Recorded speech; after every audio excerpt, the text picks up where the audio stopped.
dare, benedicere, predicare.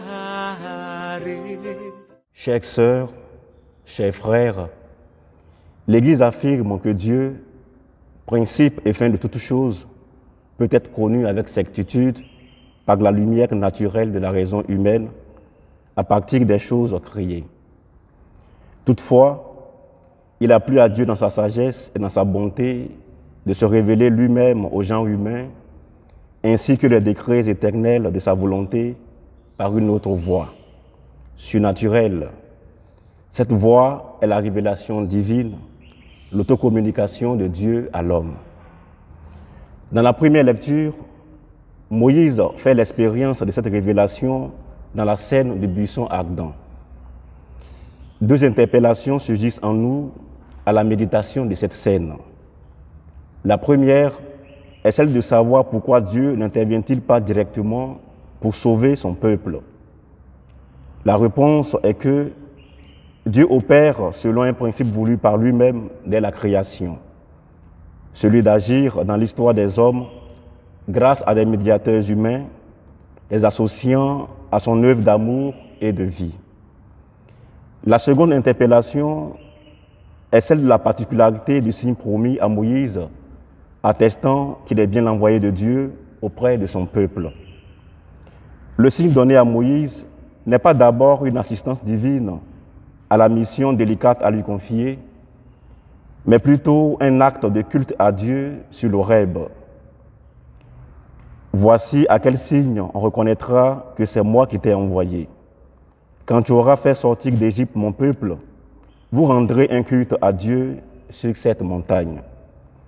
De ce fait, Moïse apparaît comme véritable envoyé de Dieu et tous les prophètes après lui, non exclusivement dans l'assistance divine, mais plutôt en tant que celui qui oriente le peuple au service de Dieu, au culte véritable au Dieu unique et à la fidélité inconditionnelle à l'alliance et à la loi. Dans l'évangile de ce jour, Jésus se présente comme le véritable révélateur et la révélation plénière de Dieu. Les propos du Christ se situent dans un contexte particulier d'accueil difficile du royaume de Dieu. En effet, Jésus semble essuyer des échecs dans sa mission. Des villes de Galilée qui ont largement bénéficié de son enseignement et de ses miracles ne s'ouvrent pas à la volonté divine. Les autorités juives résistent à l'Évangile et même Jean-Baptiste, le précurseur, semble manifester des doutes au sujet du messianisme de Jésus. Mais alors, dans ces circonstances, le Christ lance une louange au Père et proclame l'agir même de Dieu au cœur de ces difficultés. Cette attitude du Christ est pour nous un enseignement fondamental dans nos moments de tribulation. Dieu se révèle à l'homme en Jésus-Christ et cette révélation est une kénose, un abaissement des personnes trinitaires. En effet, le Père s'efface devant le Fils, le laissant remplir sa mission. Le Fils s'abaisse et prend la condition humaine pour nous aimer jusqu'au bout.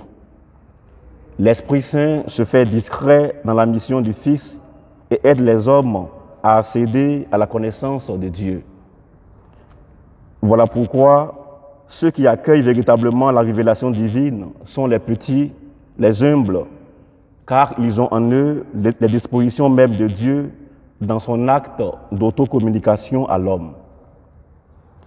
Si la connaissance de Dieu reste inaccessible aux sages et aux savants, ici les pharisiens, les scribes et les docteurs de la loi, c'est bien parce que ceux-ci, ces bien-pensants, s'enferment dans une critique systématique à l'œuvre du Christ en vue de préserver leur pouvoir religieux.